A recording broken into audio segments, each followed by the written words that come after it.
Now we're going to talk about the black keys on the piano. The white keys are just named by the letters A, B, C, D, E, F, G. The black keys are called different things. It has a different designation relating to the white keys. And we have three terms. We have sharp, flat, and natural. From D to E is a whole step. But if we want to go a half step, and if we're going to go up a half step, we use a sharp. It raises it a half a step. If we are on the E and we want to go down a half step, then it's an E flat. We use the flat sign.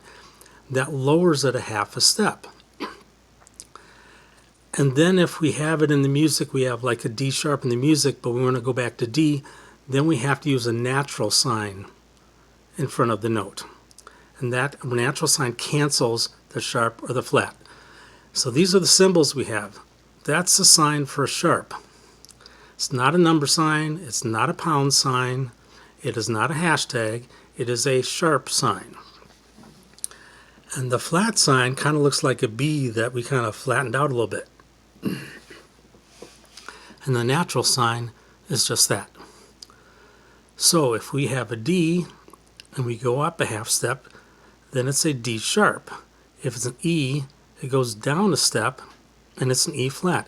It's the same note, but it's got two different names.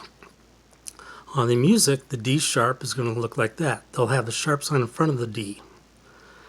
And with the E flat, they put the flat sign in front of the E. We still say E flat, even though the flat sign's in front of the note. So if we look at those, that's the same note. Two different names of the same note. The way I like to explain it is, this white key, that's my son Alexander. This white key, that's my dad Richard. Now, to Alexander, I am his dad. To Richard, I am his son.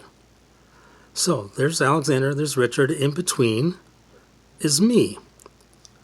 To my dad, for Alexander, I'm his dad. For Richard, I'm his son. It's two different designations depending on my relationship with the other person. But it's still me. Just two designations for me. That's how it works with this. That's a D and that's an E. And depending on a relationship to what note we're talking about here, it's going to be a D sharp or an E flat. So D sounds like this. E sounds like this. And the D sharp E flat is in between. So we have D, D sharp, E, or E, E flat, D. And those are sharps, flats, and naturals.